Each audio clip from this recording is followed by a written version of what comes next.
Hi everyone, and welcome back to SLT time. We are on season 2, episode 3. So thanks again for engaging with us, watching our videos. We keep going because we keep getting such amazing feedback from everyone. So again, thank you. Today we have a really interesting episode lined up, and from your SLT time team, there's myself, Ilya, and Suleika, and we've got 3 guests today, beginning with Jill. Hi, I'm Jill. I work in a youth offending service in London. Cool. We've got Warda. I like how you say it. Really? Yeah. Correct me if it's wrong. No, you've got the r right. Probably I just say Warda because everybody struggles with the r bit, but yeah, well done. I'm Warda. I'm a speech and language therapist, and I've founded a company called Language Waves, which started off in Lewisham, and we offer innovative, holistic, and culturally diverse therapy within the borough, and sometimes outside, actually. Amazing, thank you. And we've got Christian. Hey, so I'm Christian, also a speech language therapist, and I work in Feltham YOI, so working with young people from 15 to about 21 in custody. Great, what an awesome lineup. So today's episode is about the youth offending system and young people in restorative justice systems and what that means for Black and ethnic minority young people particularly. So first, as usual, we'll give a little bit of context to why we're talking about this subject. So these are all statistics that we found online and are quite readily available in the government websites and some projects that have happened through Ministry of Justice statistics. So as of April 2018, there were 940 under 18s in youth custody, of which 452, which is 48%, were of Black or ethnic minority background, which is shocking, obviously, because that is not representative of the population statistics. So there is a ridiculously high number of young people from Black and ethnic minority backgrounds in custody. So obviously they're overrepresented in caseloads in relation to the general population. And we also found statistics that showed that school exclusion and lack of educational attainment were viewed as significant risk factors associated with BAME offending. And only 11 out of 25 youth offending professionals believed that they had been adequately trained to meet the needs of Black and ethnic minority offenders. I think some more shocking facts were around the fact that BAME children are more likely to be arrested than white peers.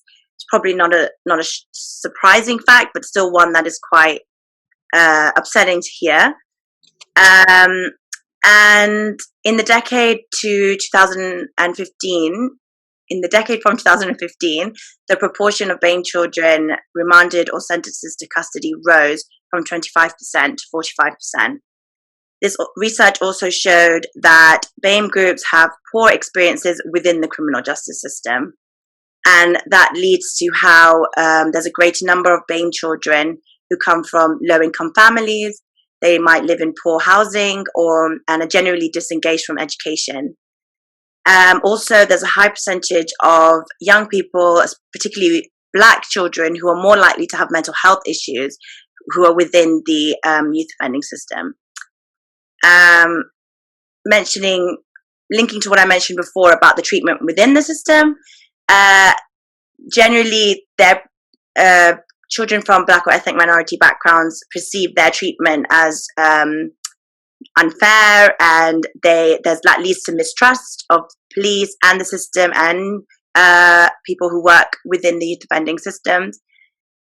This is a whole perpetuating cycle of why they don't plead guilty, which means they don't have access to restorative programs, because in order to get access to those programs, you have to admit guilt. So Black and ethnic minority young people are getting into the system. When they're in the system, that they feel like they're not being treated fairly, and then they're less likely to participate and engage in systems that will support them in not offending in the future.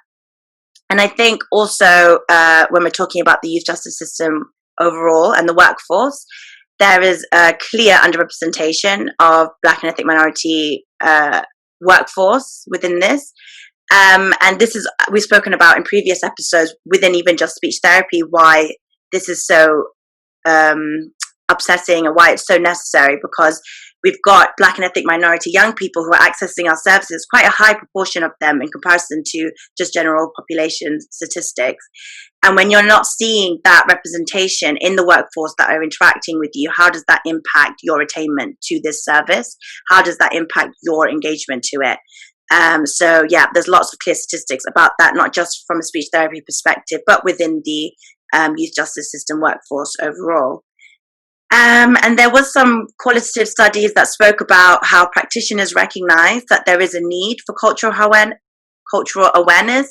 However, practitioners said that they weren't given that training. There is no specific training additional to their work that supports them towards that. So that it's been identified as a need, but at the moment, it doesn't seem like people are getting that training and that support. And also some statistics about children's awareness of the youth justice system, of restorative justice and criminal offences overall, perhaps maybe even before they get there, is often very limited from a few qualitative studies. We're not teaching consequences and cause and effect effectively, particularly to students who are perhaps disengaged from education, perhaps who have left school or been made to leave school. So where is the breakdown in making sure that young people are able to know how the system works and how to not end up in it, basically? So yeah, that's a quick summary of the youth justice system overall, and Suleika will go to a bit more detail about that within a speech therapy context. Yeah, so in terms of speech and language therapists working in the criminal justice system, I just wanted to highlight some figures that can sort of paint a picture of why it's so important. So there are currently over 60% of young people in justice settings that have speech language communication needs, so they're already overrepresented in the criminal justice system. In a study earlier this year in northwest of England, they found that out of 145, 87 participants had unidentified developmental language disorder. Only 2 of the participants had reported seeing a speech and language therapist in their primary school years. And also, interestingly, developmental language disorder was the strongest independent predictor of reoffending within a year. So the participants with developmental language disorder were over 2.5 times more likely to reoffend within a year. And I think it's important to highlight also that interventions within the youth justice service tend to rely on the medium of language, and which means that these young people are unable to benefit fully from the rehabilitation that's on offer. I wanted to also highlight discrimination within the education system. So I think a lot of people are aware of the school to prison pipeline. It's quite a common term that's used. In that young Black Caribbean boys are 4 times more likely to be permanently excluded from school compared to the rest of the school population. And this is due to many things. But in terms of race, a study in Yale by Yale University found that early educators would closely observe young Black boys, so 42% of the time, when they think that challenging behaviours were about to happen. So the idea that there's an expectation for young Black boys to be behaving in a particular way, and loads of zero tolerance policies and things like off-rolling students at the moment that can disproportionately impact Black students and sort of propel them into the criminal justice system. So that's kind of a summary of speech and language therapy in the youth justice system and also the school to prison pipeline. Next, I think we want to talk a bit about what the role of speech and language therapy in the youth offending system is from your perspectives. So I guess, yeah, just structurally, we get involved at those 3 tiers of input that you would generally see in like education settings, and that's, you know, from recommendations from SEN policies. We go in at the specialist level, so we see, you know, identify and assess and give therapy and kind of collaborative or consultative input for those young people that have the higher level of need or are more kind of severe. And then we also do targeted work as well, so that might be things like running groups, giving feedback on the groups that are running already. You know, in my role, I've been, you know, kind of lucky enough to be part of the out of court disposal panels, so having that role in deciding what kind of disposal a young person might get out of court, and for those high risk and complex cases, we now sit on the panel for that as well. So then the case manager would be presenting a case where maybe they've, you know, they feel a bit stuck, or the risk is kind of escalating and everyone needs to put together their ideas about how to manage that risk. Yeah, so that, you know, there's lots and lots of different, I'm sure I'll remember like loads more after this podcast, but then we also do universal work as well, and that's things like just promoting a communication friendly environment within the YOS, but then also other settings like court, in the custody suites, making sure that young people are having the skills that they need to manage a stop and search, and knowing their rights and how to stay emotionally regulated through that understandably distressing moment. You know, the places I've worked have been good enough to, you know, to let us be creative with what kind of partners we reach out to in the community. So it might be training custody staff, working in boxing gyms with the staff there who are working with some of the more vulnerable young people, and then getting involved in other projects, like trying to impact commissioning. I think we have a huge role in trying to do that preventative work and trying to partner with schools and health as well. So in my department, I sit separately because the YOS that I work for has brought in time from the NHS. So then I've got those links with the preschool health team, the education teams, to try and highlight my data that I'm collecting about disproportionality and saying, look, you know, 88% of young people who I've identified as having SLCN have never seen a speech and language therapist. And out of those young people, none of the Black African, Black Caribbean or mixed heritage Black young people had ever seen a speech and language therapist. So yeah, I think we've got, you know, I kind of gloss over the specialist bit that actually makes up quite a lot of my time. But I think the universal, as it should be in the pyramid, the universal and targeted work actually is vital, and upskilling and empowering the case managers. So you want them to refer, so, you know, that you want them to be flagging them to you and getting your input, but then you also want them to have the confidence to support young people and their language and their communication and be identifying as well. In, you know, yeah, I think that's it in a nutshell. That sounds great. I just wonder, is that like the norm in the system, or is that gold standard? I mean, it's pretty, so I'm full-time in the YOS, which I haven't I don't think I've met any other speech and language therapists who have a full-time role in a youth offending service. And I just think, there's more than enough work. My days are filled. I'm busy, so I think the prevalence of speech and language need in that population is on par or even more than mental health, and it goes hand in hand with mental health.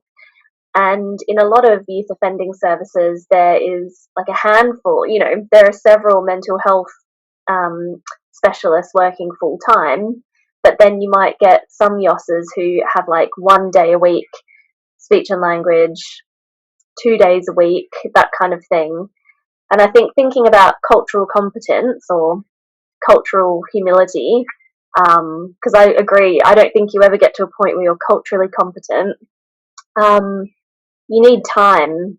You need time working alongside your colleagues, working with the families, having those discussions with people, because, you don't just have to be aware of the culture of the service users, you also have to be aware of the culture of your colleagues, and those wider structures, because we operate in a systemic way, and you as a specialist should be part of the YOS system and then understand your place in that, and then understand the place that the YOS has in the young person system, culturally as well. So it's amazing that I'm full time.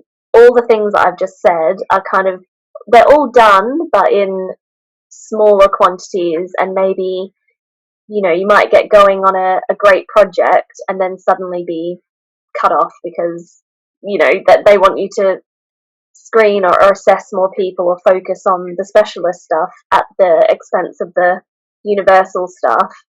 I've never had such an impact on commissioning before in other, so like commissioning for preschool services, some information that I presented on disproportionality at a meeting then came back through the pipeline, through the kind of ether, back to the managers of those services, and you had SEN advisors kind of saying, hang on, why aren't we meeting the needs of young black and minority ethnic young people in our borough? So collecting data and then having the influence to present that data at key moments, that I'm honoured, and privileged to be able to do that. Yeah.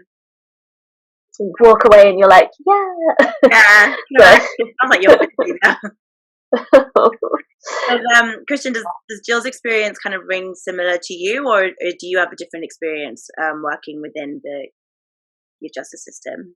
Do you know what? It's been really great actually to hear Jill speak, and actually what's really impressive is the steps you take to sort of engage the boys, going to boxing gyms. Yeah, it sounds incredible. Meeting them at those sort of places. So that's really spot on. So in terms of sort of my experience, so I sort of see them in custody, and I guess our role really is to enable them to effectively engage in that process. So whether it is, so a young person comes on remand, and Jill will sort of send me an email if they're open to them.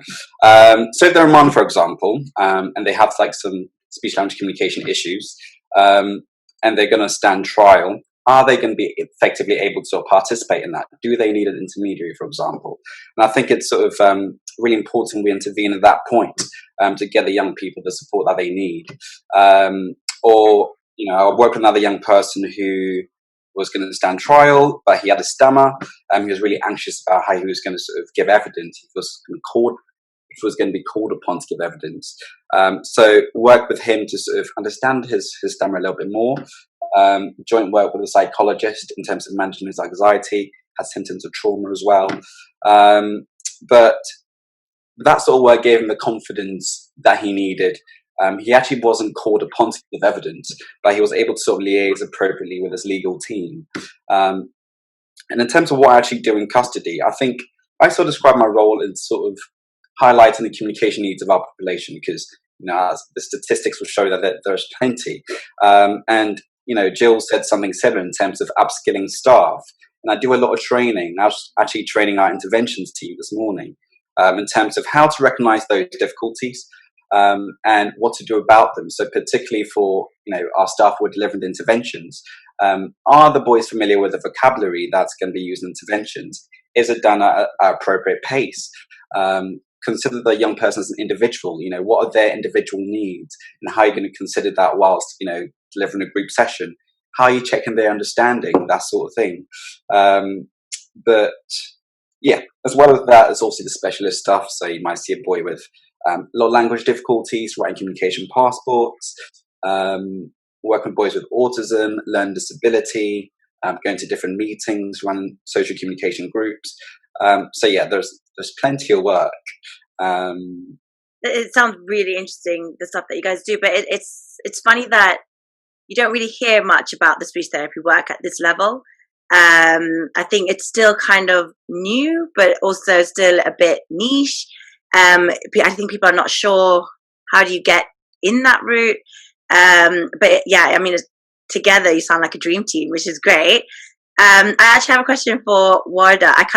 I'm throwing you in this, so don't worry if you need a couple of seconds. But I feel like when you hear about children that are in the system, it's a bit, okay, they're there, that's it. But what are we missing as speech therapists? Where is the breakdown in not allowing our young people who we see in schools or in outside therapy get to that stage where they've committed an offense and now they're in the system and they're being seen by Christian or Jill? Like, I feel like there's a step before then where there is a lack of speech therapy presence or there's something missing. I'm not sure where it is. I just started in a special school myself. I'm going to talk to give you some few minutes to think about that. And I get really upset thinking about my students who might say or do something out of context and end up down this route. And it's just really overwhelming to think about it, especially those who are from the black boys in my class that I have group therapy with. And there's so many situations that we talk about that I know that they say something that might be taken out of context, and if it was outside of this space, they would quite easily be profiled and end up in the system. So I don't know, from your opinion, Warda, what do you think is sort of the key for us as speech therapists to be fixing that level there? The big question. I think there's big many. Question. I think the first thing that I think of when I hear both Jill and Christian speaking is how much we failed as speech and language therapists when we see children early years, primary school, secondary school, maybe even college. For those young people to end up in that system and then only then be spotted, how much children do we let slip through the net that needed our help early on? So I think when we are kind of harsh with ourselves and we say, actually, there's kind of a pattern here. These children are ending up seeing Jill, they're ending up seeing Christian, but they have had needs that have gone identified for so long. What is going on in our training? What is going on in our schools? What are we doing? Like, what are we spending our time doing? And I think you mentioned the point of, I think you said something like they end up on that path. I feel like they're put on that path because, and that's not to say everybody. I think if we think of things systematically, or we even think of the education system, the first time that a child is excluded from school or permanently excluded, that's the first time that they learn about exclusion from society. And when you exclude somebody from society, why would they want to participate? And on top of that, when you add somebody who does have difficulties, it's harder for them to kind of get back on track. I think just, and there's a lot that we can say, but in my experiences of being in primary schools and secondary schools and seeing whether it's black boys, Asian boys, white boys, whoever you want to call it, there's always this thing about children that might have behavioral difficulties. Oh no, they're just behaving like that. Oh no, they're just like that. And I think that as speech and language therapists, when we're kind of given a caseload, I think it's our duty to actually go into the classrooms, go into the rooms and find out who's who and what's going on, ask questions and find out. That's how you get children that wouldn't essentially be on your caseload before, and now they are, because you've asked, actually, why is that happening? Why are they doing that? And that kind of is about you questioning more, not just kind of like what you're given, the old caseload that you were handed over, and then that's what you're going to continue. You have to kind of search for these children sometimes, because they're visible, but they're not visible to you. And once you do, you pick them up, you see a pattern, you see a lot of behaviors where they know how to kind of, might speak a lot. They might, the behaviors cover a lot of the real needs that you don't notice. Yeah. So I don't know if I answered that, instead of a lot of jumbled up points. But I think the main point is that we as speech and language therapists, whenever we have access to people, access to children, or access to schools, we need to do more and find out before they end up with Christian and Jill, and they're in the system, now they're scarred, now they're damaged, and they're coming back out and doing the same thing over and over again because it's habitual. Mm-hmm. Takes a lot to break a pattern.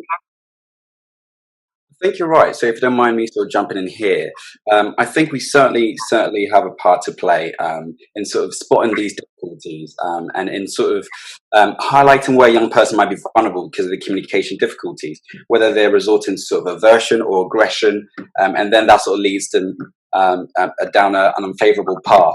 But I do think we're sort of a piece in the puzzle.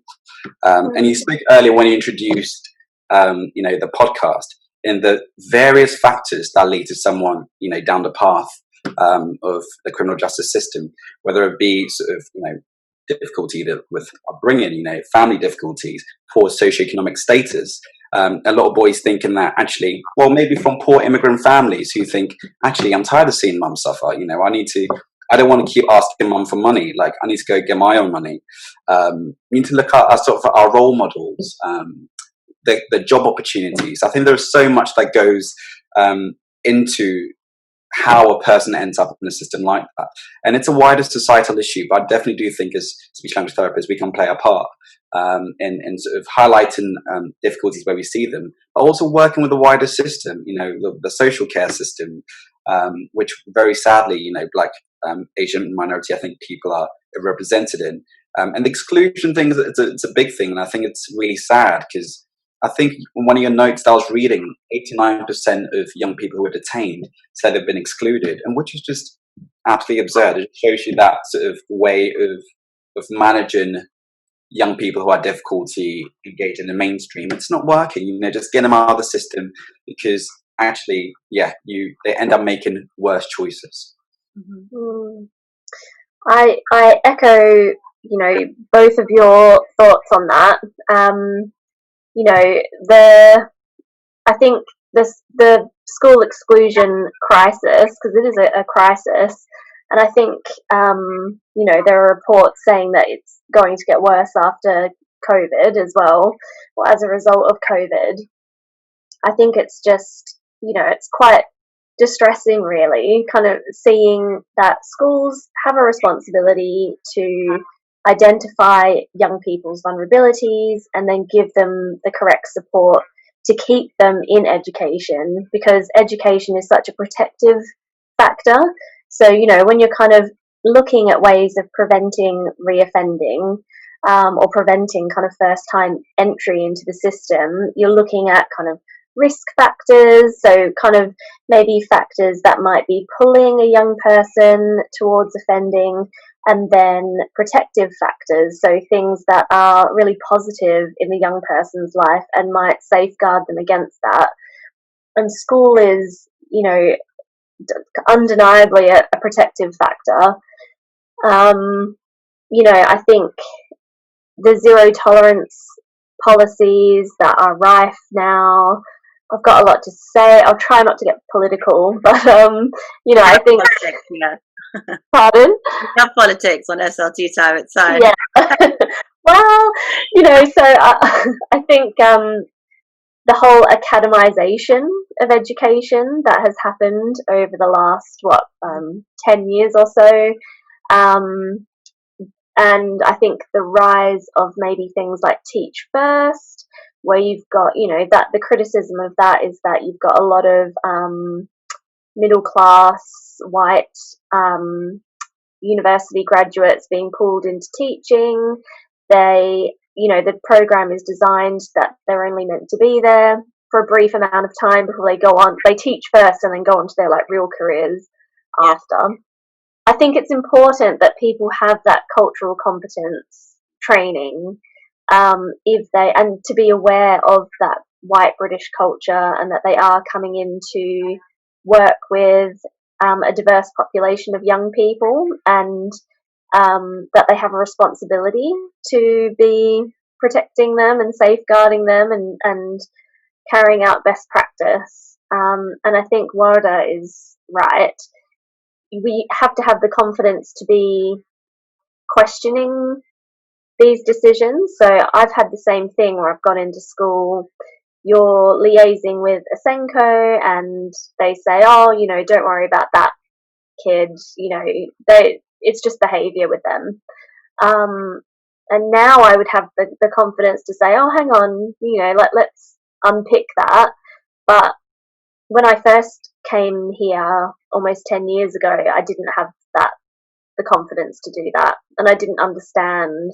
I was very culturally incompetent about all the issues in British culture. So I think we've got a responsibility to be questioning these things. I think it's also, as a profession, how aware we are of these kind of issues. So I think it as Ilya said, it seems quite niche. And when we're sort of raising awareness about speech and language therapy and our role in the school system, and we're talking about raising awareness during DLD week, and are we also honing in on these kind of things, and why actually it's really important to start identifying students a bit earlier, so that we can be involved with the preventative side of things. And I think that universal approach in school also is super important. It's not just those couple of kids with speech difficulties, it's looking at the whole school population. And I think when before I trained, I worked as a TA, and I had a fellow TA tell me that this student won't listen because that's his culture, they don't listen to women. And I didn't have the confidence to say anything about it. I was just like, oh my goodness. And I'm thinking probably a couple of years down the line, this student is quite vulnerable, and could end up in the youth defending system, not for any other reason that nobody's really advocating, because no one's aware. And I think it's our role to sort of start raising awareness in the profile of language difficulties and in the school, outside of just stammering and speech, which we typically get referrals for, but not so much social, emotional, mental health as well. I think what you're saying is really important, because what that leads on to is how you can make other people aware. So, for example, the teachers, because they're crucial, because they're at the school 5 days a week. You might be at the school 1 day a week, or however many long. So if you can build a rapport and a relationship with the people that are around this young person the most, and you kind of speak to them in a way where you're not teaching them, but you're just not necessarily giving them tips, but giving them another point of view of why the child is the way they are. They tend to then kind of, instead of admonishing the child later on, or not giving them many chances, or they tend to look at it a bit differently, and start to not necessarily make allowances for that child, but understand that that child might have a need. This is why they're behaving in this way, and I can support them in this way. So they're really important if you can build that relationship with them, because I think that just, and across the whole school. And that's why it's always really good to make your presence felt, even though if you're only going to be somewhere for whatever, half the day or the day, they need to know that you're there, and they need to know that you know what's going on.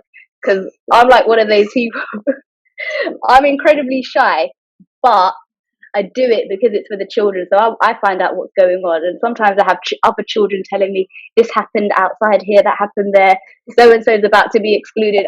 I'll go into the office, and I don't care who you are, I'm going to speak to you. You know, because they do sometimes in schools they do really silly things. Like I was seeing a 15-year-old boy, and his school uniform is supposed to be a black jacket. He wore a blue jacket. So because of that, he needs to go into, I don't know if it's called the exclusion room or something like that. It's like a room in the school where you... We call it the inclusion exclusion room. Yeah, do you know what? I never know the word for it, inclusion exclusion room, but it was like, I was looking for this child everywhere, and everybody was like, oh, he's in the, whatever, he's in that room. You're not allowed to see him today. He's supposed to be in there. I went in that room and I took him out. That's what you pay me for. Yeah. So don't waste my time and don't waste his time over a jacket. Mm-hmm. So it's like little things like that where and obviously you have to negotiate with people, and I'm not saying just go in there and do what you want and everyone's going to hate you, but kind of like do it with your chest a little bit in terms of you're doing it for, I always link it to attainment. You know, you want the children to do well because you want, you know, your school to go up in the league tables. If I can help this group of children and they end up doing well, that's a win for your school, that's a win for them, that's a win for society. So I feel like everyone has a different hook, and you just have to work out what you know, how they can help you and you help them. But it is really important. I know you say, oh, you know, I might not have the confidence to. It's like you will never have the confidence to do the things that you want to do unless you just have a go, and whatever happens, happens. So I would encourage you, whether you're band 5, NQP, band 7, band 8, if you feel like there's something you need to do, have a go. What's the worst that can happen? Mm-hmm. I think that's really, really, really good advice for students, speech therapists, NQPs, band 5s, because I think a lot of feedback we get from our discussions is from students or NQPs being like, this all sounds great when you guys talk about it, but I'm not going into my placement or my job tomorrow and making this change. And I think it's instilling the confidence at that level is really important within our profession right now for change to happen. But what I just said about tying it back to attainment, I think that's so clever. Like I like if I just qualified, I would be much more confident going to the school being like, oh, but this is going to help you, instead of coming with all guns blazing, you know what I mean? So yeah, I think that's really good advice. I think also we touched upon briefly, Sleka and Jill mentioned about sort of the representation argument again, and why is that important. I think while we have them, it would be really interesting to hear, Christian, why is representation in this setting so important, and how has it benefited you, and what is your experiences with that?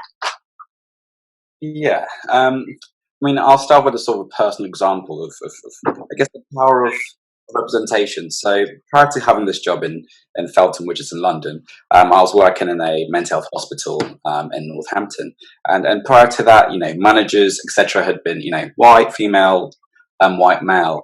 But in my interview, actually, for this job, I walked in the room. There was a very tall black man who was part of the interview panel, and for some reason that really struck me, and I was just taken aback. I was like, wow, okay, we're out here doing this, but I just felt some sort of affinity to him in terms of, actually, this is someone I can look up to, for example. And I say that to say that you don't really underestimate the power of representation, of someone who sort of looks like you, someone you can have like a cultural you know, familiarity with.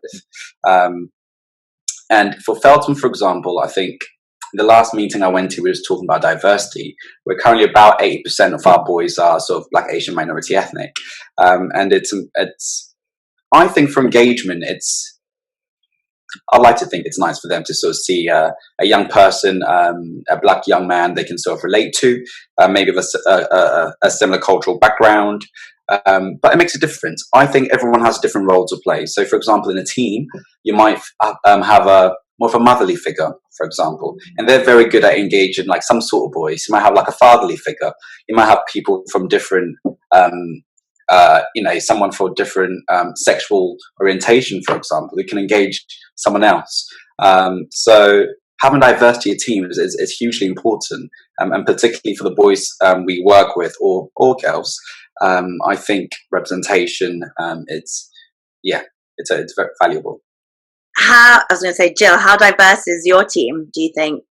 Diverse, yeah. I think that the youth offending services I've worked in have had a diverse team, and that is reflected mainly. It's interesting actually because you've got case managers who I think in most youth offending services are trained social workers, and have got a good mix culturally, ethnicity wise, and the gender balance as well, which coming from speech and language therapy teams, which are not like that at all. It was really refreshing and really I don't know, it just feels a lot more natural in a lot of ways to be involved in a team like that.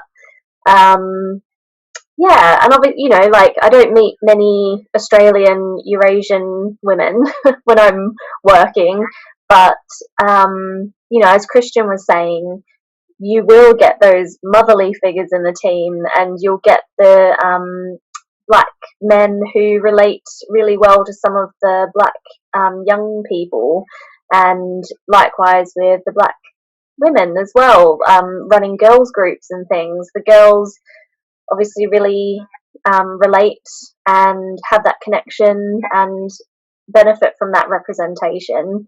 And I think it is really useful being a specialist and then coming in and working through case managers to better engage the young person. So I've seen a young person who kind of was like, no thanks, because speech and language therapy is only voluntary. So you can never enforce any kind of health appointment, only under very, very, very specific circumstances, and it's never happened to me. So it's like kind of thanks but no thanks, and kind of walked out. And I kind of, we walked past a case manager on the way out who had a good relationship with him, and he saw what was going on and kind of had a word and said, look, Jill's safe, she's just go and have a chat with her for a little while, if I guarantee you'll get something out of it. And yeah, so he trusts that staff member, so then he trusted me through proxy. So yeah, but I think it's in the YOSs I've worked in, there does tend to be a bit of a cultural divide between the case managers and then the mental health and other kind of specialists who are serving the team. I don't know if you find that, Christian, at Feltham, but yeah, I think just kind of reflecting, bit of a random point, but when I left my previous role, I realised that most of the staff at the YOS thought that I was white, whereas I don't identify as white. I'm mixed race Chinese. So then I kind of had this moment where I was like, oh, I kind of reflected on some of the meetings where I was probably a bit insecure and wanting to prove myself and probably getting a bit interrupty and taking up a lot of space and coming across in that real kind of I'm a specialist, and I'm gonna give you this advice and da da da. I was like, oh, if I was getting viewed through that lens, then maybe I need to be aware of the impact that I'm having in the team. And yeah, I don't know if that makes sense or not, but Okay. yeah, it's kind of I reflected on that a lot afterwards. And have either of you had any cases of young people who have gone through the system and then come back to you? Unfortunately, it happens, more often than you'd like to see. And it's a shame. It's a shame because that's what I'm saying. It's such a broad issue because someone might go out with the best of intentions going, I'm never coming back to Phelps. And you can see like a real determination, but for some reason, for example, housing is an issue. They're released back to the same area where they have difficulty with, and they've actually said before being released, actually don't put me back in this area. And then they get arrested for carrying a knife actually on the way to either probation or yacht, because they're in an area where they feel unsafe, for example. I think sometimes actually, unfortunately, we do set some of our boys up or girls up to fail, and it's a wider system thing. But sort of going back to representation and sort of engaging people, I think on some level you can actually break it down to. So I used to have braids in my hair, and you can sort of engage people, like some of the young boys, in terms of what hair products they're using, or that looks nice. So you can sort of engage on a level culturally that sort of helps with the engagement of bringing young people to therapy, helping them to engage in therapy. So you've had cases where young people have left, and then, like Christian said, I think it's true that we set them up to fail almost because the systems aren't in place that supports them once they've come out to not end up back in it. This is a question to everybody. Do you think speech and language therapists should have more of a role at that level? And if so, what does that look like?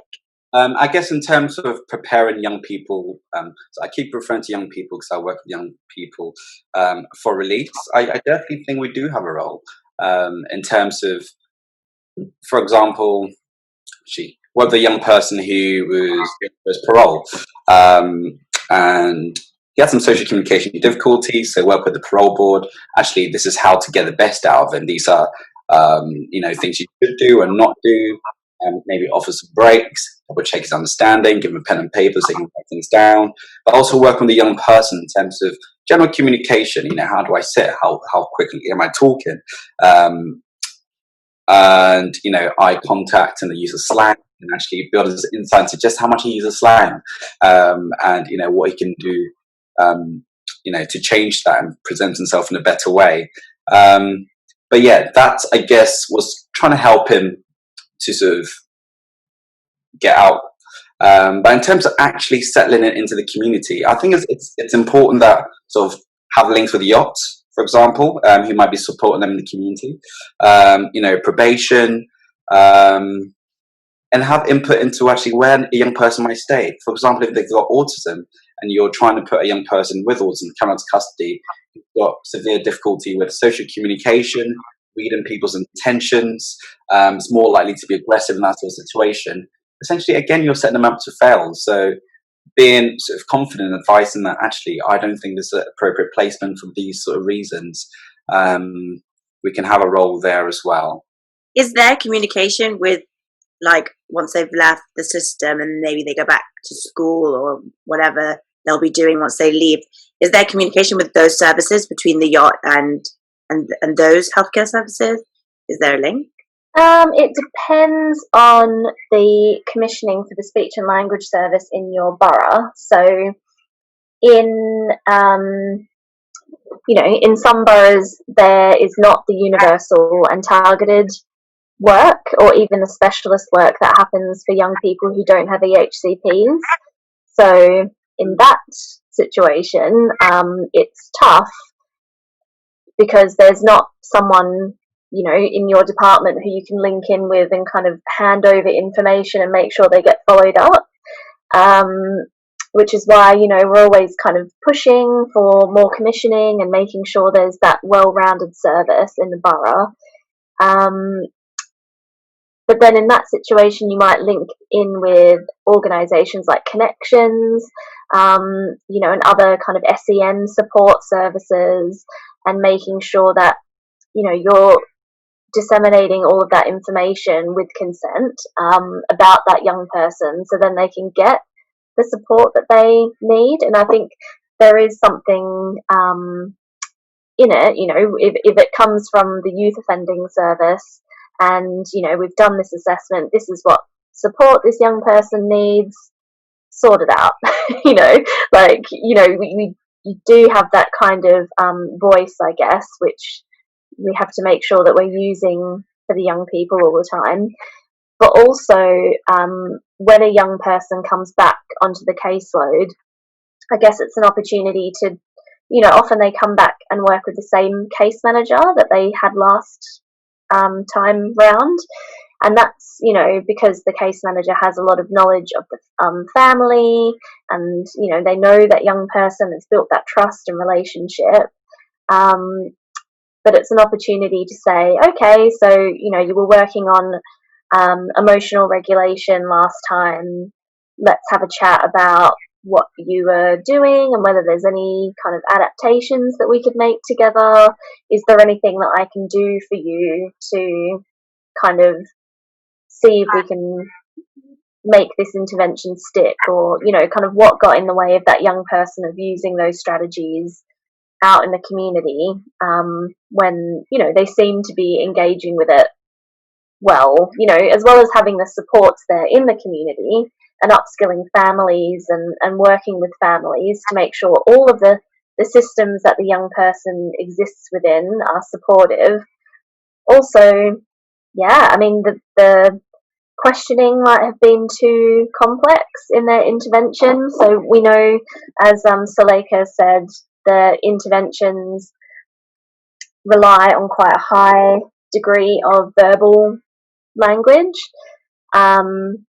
And I think it's easy to forget that, you know, young people are very good at masking their difficulties, and they might be kind of like, yep, that's all, you know, I've got that, and then they actually haven't retained it or haven't understood some of the vocabulary that's being used, and they're complying very well and, you know, getting a lot out of it in some ways, but yeah, can we help adjust it in any way? So this is an area I sort of sometimes scratch my head over in terms of what support do they get once they're released in terms of speech language therapy. I think for the under 18s, they're lucky to have their youth offending team provision, which increasingly has a speech language therapist. I think for older adults, so for the young adults I work with over 18, there's less of a service there.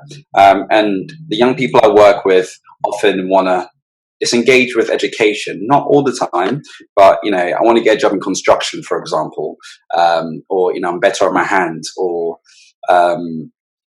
education is not always a priority. So then where does our role fit with preparing them for the functional things they want to do and get out of life? But also, I guess, when you're on a yacht order, for example, some of the interventions might be, you have to do them, essentially, but they have to engage with that. But I wonder what the engagement will be independently if they didn't have to come to the youth offending teams, and what our role can be in supporting them when they step out of that, you know. And that's something that I think hopefully as a profession we can try and figure out together in terms of, yeah, what's our role there. I think also I saw something about this on Twitter and reflected that this is, you know, quite true in a lot of cases. I think sometimes we are working on things like resilience, you know, that we do a lot of joint work with CAMS nurses and, you know, other mental health clinical practitioners on these kind of things. So like emotional regulation. But, you know, in some cases, we have to be aware that young people are in kind of dire financial situations. So, you know, they may have come as an unaccompanied minor and are waiting, they're seeking asylum, so they're not able to work, but aren't engaged in education, and, you know, they're in kind of financial hardship. And sometimes, you know, I guess it's kind of looking at priorities and thinking, okay, rather than doing a direct session on zones of regulation, I'm going to try to advocate for this person, or my time would be better spent kind of trying to push some things along or highlight certain things to certain people who might be able to support that young person. So, you know, sometimes where maybe, yeah, we need to be aware that there are these legitimate hardships and, you know, disadvantages that young people are facing, and no matter how many speech and language sessions we do, it's, you know, we need to be involved in trying to change those things as well. I don't know exactly how, but, you know, we should be aware of that as well. I think I don't know if you're familiar with like Maslow's hierarchy, where obviously people. I'm not very good at explaining that, but essentially, yeah, you sort of mentioned like a pyramid and a priority, and some people are focusing on being alive. You know, some people are focusing on the trauma here and now, and they haven't got the space to, as you say, sort of accommodate perhaps a speech and language therapy session, which is working on, you know, confidence in conversations, for example. And I think, yeah, we have to work holistically in understanding the individual as a person, where they're at in their journey, and where the speech and language therapy fit in. You know, so I mentioned earlier, how do we prepare them for, you know, the outside world? And I guess if our main aim is to contribute to reducing reoffending, helping them to sort of build and maintain relationships, for example, is important. But also, you know, helping them in terms of the communication skills to get having confidence to go through the process of getting a job as well, and what that entails. But yeah, I guess that goes back into our sort of role, custody, etc. It's been really interesting, like finding out about what you do, your day to day and everything. Because I think when we work in schools, I work in secondary schools as well, and we hear about students that, you know, oh, we're worried about their future and and I think what's really stood out to me is all the protective factors that we should be concentrating on, not just, you know, those direct sessions, because that's what the AHCP says and so on. Thinking about the wider picture and how to make the most out of all the resources that we have and what we know, all these statistics and everything, and just being more present in that preventative. I like how Suleika mentioned about, you know, our role in this cycle, as in speech therapists who work in schools, because obviously we all need to be working cohesively to, you know, get the outcomes that we all want, which I'm sure are just not having young people within the system, particularly those from Black and ethnic minority backgrounds who come from hardship or difficult situations. And yeah, it's really nice to see sort of a cycle of like what Warda does and how that affects stuff like what Christian and Jill do. Yeah, so I used to work in the NHS, and then I used to work in private practice for somebody else, and I was in mainly the academies that you were talking about in and around South London, East London, and kind of like the intervention that I was offering as part of this company just wasn't meeting the needs of the children that I was seeing. So like how I was trained or how I was supposed to do things wasn't really working. So I just started doing my own thing, and what ended up happening is that was quite successful with a lot of children that were borderline about to get excluded, that weren't getting excluded, that were going on to have their GCSEs and all kinds of things. But anyway, long story short, the company didn't like what I was doing because it was going against kind of their kind of like brand or their system. Oh. Right. But the Senkos in the school wanted what I was doing. Caused a bit of a problem, and as I had just kind of graduated, for me it was like it really knocked my confidence, because my employer wasn't happy with me, but the schools were really happy with me, and the children were really developing well. So it was like this weird conflict of, am I a shit therapist because I can't do things the way I'm supposed to do it? Like, no, that makes you a good therapist. But you feel that feeling of, but I don't do things how, like my colleague seems to really love to do all this clapping stuff, and like, here's a pen, here's a paper, and it's like these children are like 15, 16. Like, it was like all kinds of things were going on. So I left speech and language therapy and went to go work at the Stroke Association in the research team because I was like, I'm done with speech therapy. I bloody hate it. I'm never going back. It's a waste of time. And then one of the Senkos, like 2 years later, sent me an email, and it was from a boy that was when he was in like year 11. He was an Albanian boy, and it was like he was like, smoking weed every day, failing everything, wasn't going to do much of his life, was about to go down that route of exclusion. And he like passed his GCSEs, and he went on to college and got into uni and sent an email to the Senko and said, Warda really helped me. It really, the stuff that she taught me, and because we made a life plan, like we made like a journey thing, like you're going to do this, you need to get 5 A to C's, I'm going to help you do this, then you're going to go to these specific colleges, and then you can do an application for uni, and it was a plan. And so he sent that to the Senko, and the Senko sent me this email, and he said, so like, are you helping more children? What are you doing now? And I was like, no, I've left speech and language therapy. That's like so important in helping a young person or child to recognize actually what are my strengths, what am I good at, and what can I, like, what's my long-term goal and what are my short-term goals to sort of achieve that plan. We're not just speech and language therapists, I guess, in that sense, but we're trying to support the young people, and that's so important. It was such a, for me, it's always been what's the end game, what's the long term. So not what are you going to achieve in the 6 sessions now.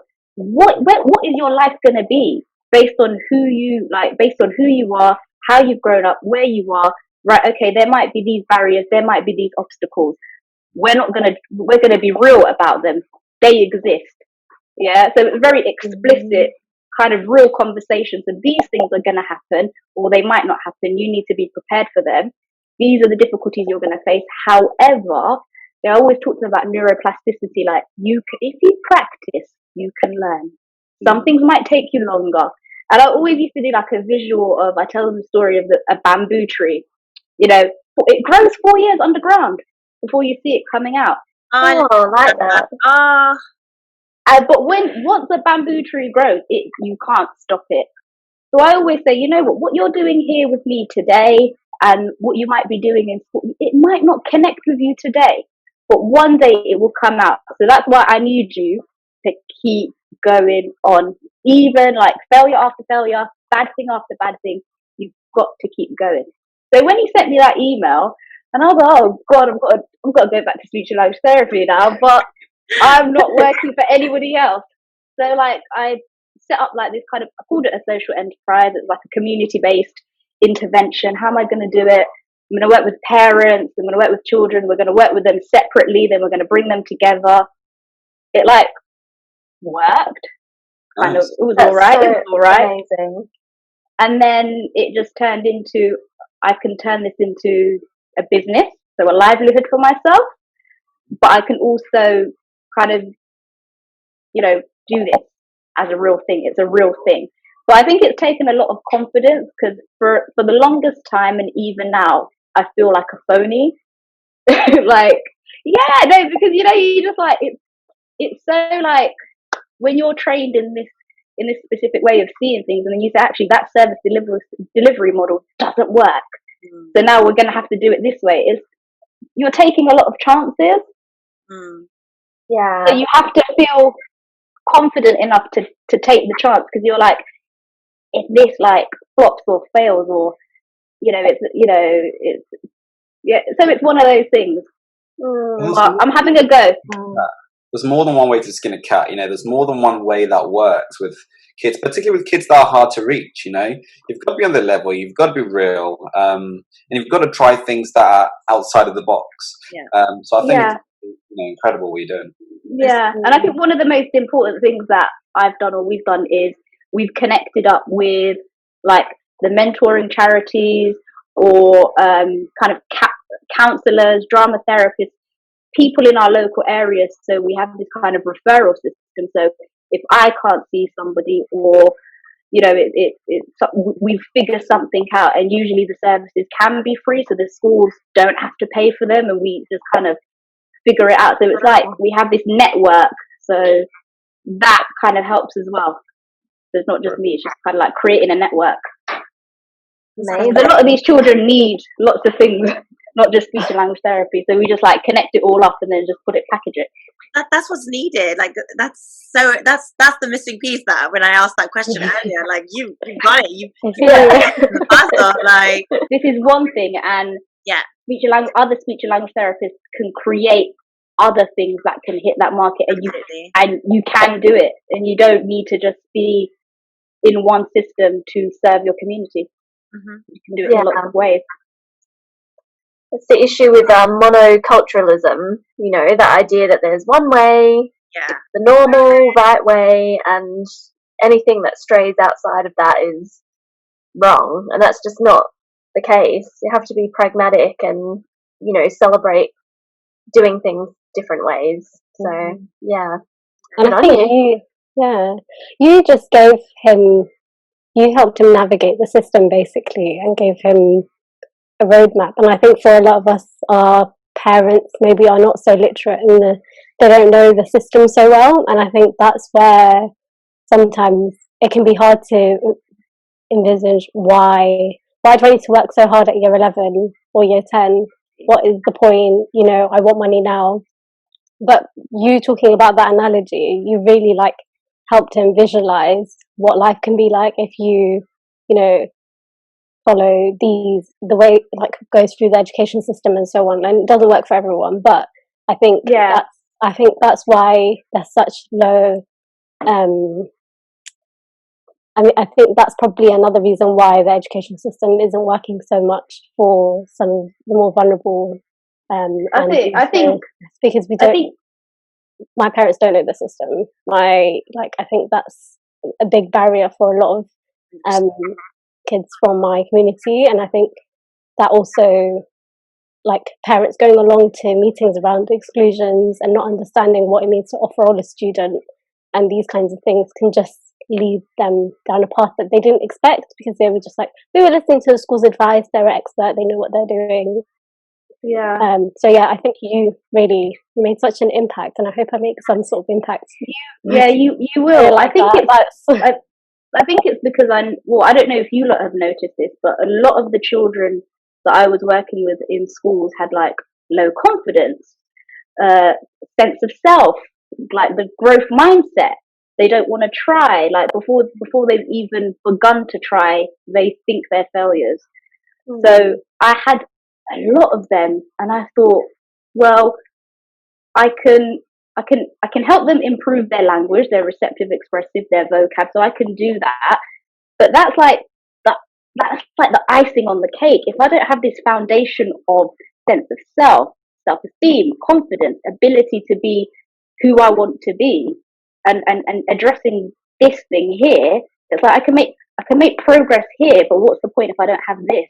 And so for me, a lot of the speech and language therapy focused around activities that build this up in order to kind of have maximum gains up here. And that's how I found it worked well for most of the children that I work with. But then again, it's just it's what you can offer differently to everybody.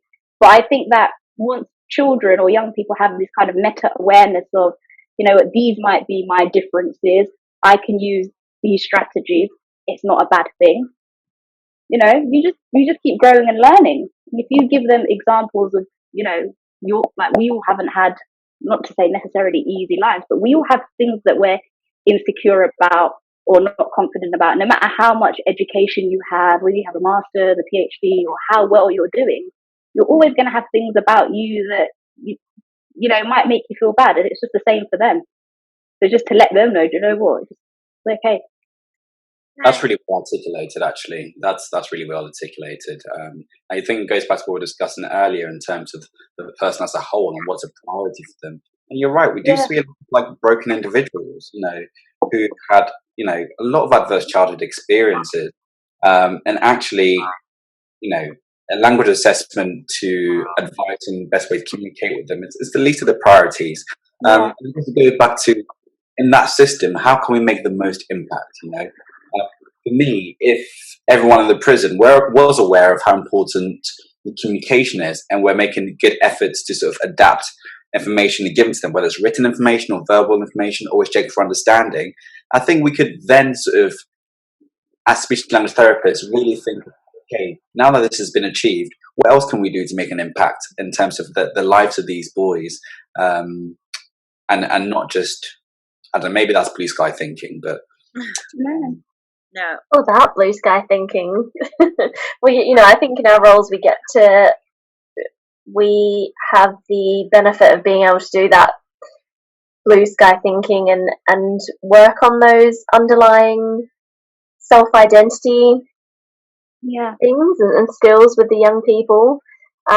We don't kind of have those, maybe some of the restrictions that you get if you are working for someone else in a school setting, and or their EHCP says they have to have vocabulary input.